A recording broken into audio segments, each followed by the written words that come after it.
Shalom, kembali lagi dalam renungan bertumbuh setiap hari.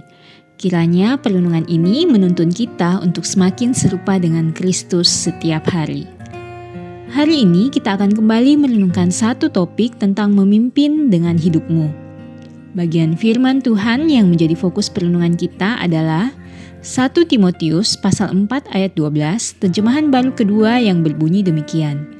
Jangan seorang pun menganggap engkau rendah karena engkau muda.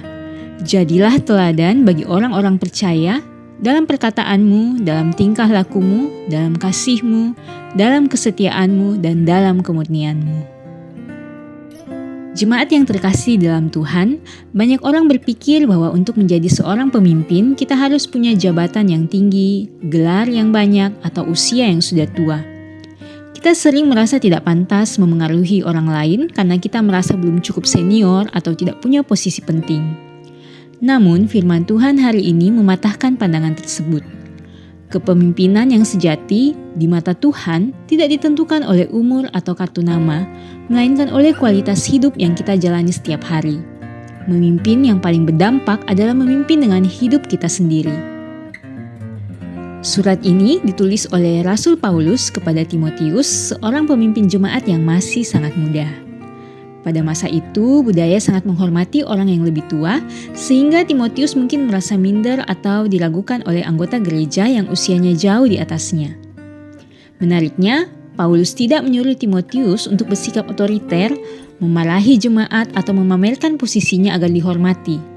Sebaliknya, Paulus memberikan strategi kepemimpinan yang jauh lebih kuat. Jadilah teladan. Paulus menyebutkan 5 area konkret di mana Timotius harus membuktikan dirinya: perkataan, tingkah laku, kasih, kesetiaan atau iman, dan kesucian. Pesan Paulus jelas, yaitu rasa hormat tidak bisa dipaksakan lewat jabatan, tetapi harus diperoleh melalui kehidupan yang mencerminkan karakter Kristus.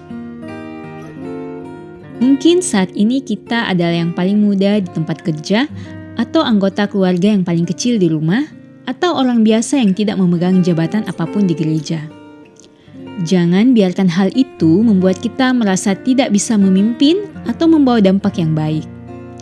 Kita memimpin lewat hidup ketika kita menjaga perkataan kita agar tidak ikut-ikutan bergosip. Kita memimpin lewat tingkah laku saat kita bekerja dengan jujur meski tidak diawasi. Kita memimpin lewat kasih saat kita menolong rekan yang kesulitan. Kita memimpin lewat kesetiaan saat kita tetap teguh percaya pada Tuhan di tengah masalah.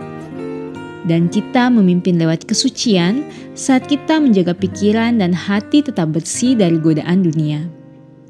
Ketika hidup kita benar, orang lain akan melihat dan tanpa sadar mulai mengikuti kebaikan kita.